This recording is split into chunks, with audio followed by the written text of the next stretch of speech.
Did you know that one of the best-known maps in the world shows the location of Atlantis? Well, maybe not the best-known map, but certainly one of the most talked about. What's more, this map is so popular that there are thousands of websites devoted to proving it correct. In today's video, we go in to dive deep into this map and the location it depicts. Because while you may have heard the legends of Atlantis, I doubt any of you have heard of this place called Orkney. If I were to ask you what the most famous unsolved mystery was, I'm sure you would say, the search for Atlantis. Of course, Atlantis is thought to be a legendary island civilization that sank beneath the waves. But did it actually exist, or is it just a figment of our imagination? Today we will be discussing exactly that. The first written record of Atlantis comes from the Greek philosopher Plato.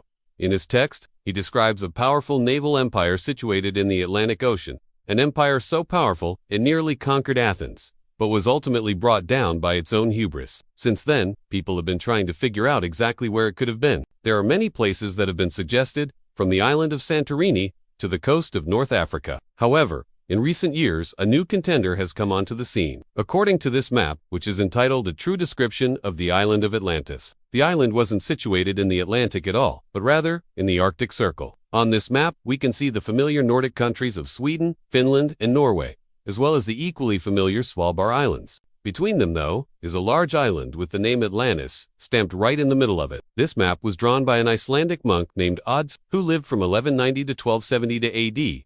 But how did he get his hands on such ancient knowledge? Well, according to his own writings, Odysseus traveled extensively around the world, even visiting India, China, and the Americas. He was supposedly part of a secret order of monks who obtained their wisdom through divine revelation. So according to him, he didn't discover the location of Atlantis through exploration, but through godly intervention.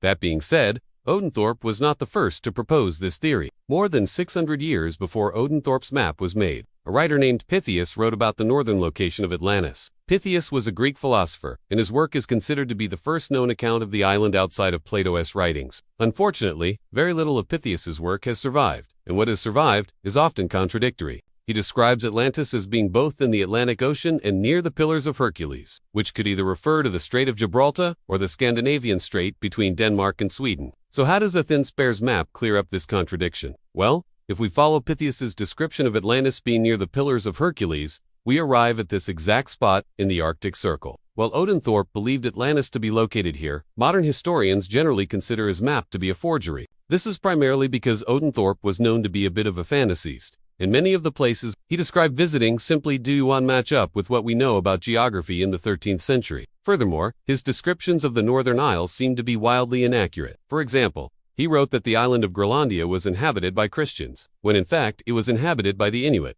However, his map of Atlantis isn't entirely off base. His depiction of Svalbard is actually quite accurate, and the rest of the map fits with descriptions of the area given by other 13th century writers. It is entirely possible that Odd Snorri created this map based on a much older, now lost map that accurately depicted the location of Atlantis. However, it's also possible that he simply made the whole thing up. Ultimately, we can't prove that either of these things happened, and since the map is over 700 years old, it's difficult to verify Odenthorpe's sources. Some historians argue that Odenthorpe wasn't trying to depict the actual location of Atlantis, but rather the location of a place called Orkney. Orkney is an archipelago off the north coast of Scotland, and while it has no direct connection to Atlantis, some believe that it may have been home to a group of people who inspired Plato's story. In support of this, they point to the fact that Orkney was home to a Bronze Age culture that reached its peak around 2,500 years ago. This aligns almost perfectly with Plato's claim that Atlantis existed 9,000 years before his own time. However, there is no archaeological evidence that this culture was particularly advanced. In fact, the society seems to have been fairly primitive,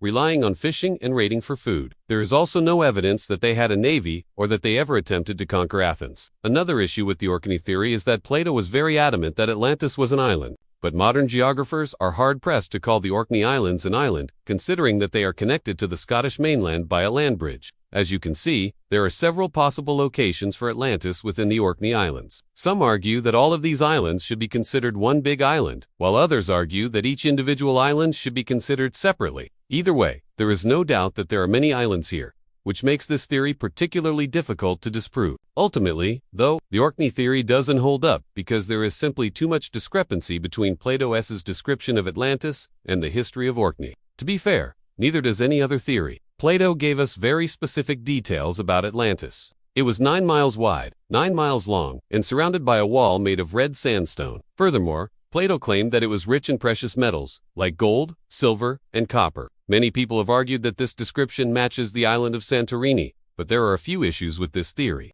First of all, Santorini isn't close to being 9 miles wide. At its widest point, it's only 6 miles across. Secondly, while Santorini does have traces of precious metals, it doesn't have significant quantities of copper. This is surprising, because copper is one of the easiest metals to extract. It's not like it had to mine deep into the earth or anything. You could literally just pick it up from the surface. The fact that they didn't use copper would make the Atlanteans look pretty stupid. Other people have suggested that Atlantis could have been located off the coast of North Africa, possibly Morocco or Spain. This is based on the idea that the Pillars of Hercules mentioned by Plato could indeed be the Strait of Gibraltar. However, there is no evidence that an island existed here at the time of Atlantis' supposed existence. Others still argue that Atlantis was never an island at all, but rather a coastal city that eventually flooded. The problem with this theory is that we haven't found any evidence of a great flood in the Mediterranean during the Bronze Age.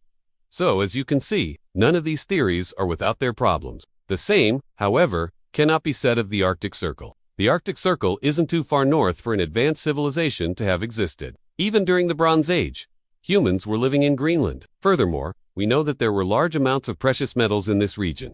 After all, Vikings used gold and silver coins minted in Sweden to buy things from the Inuit.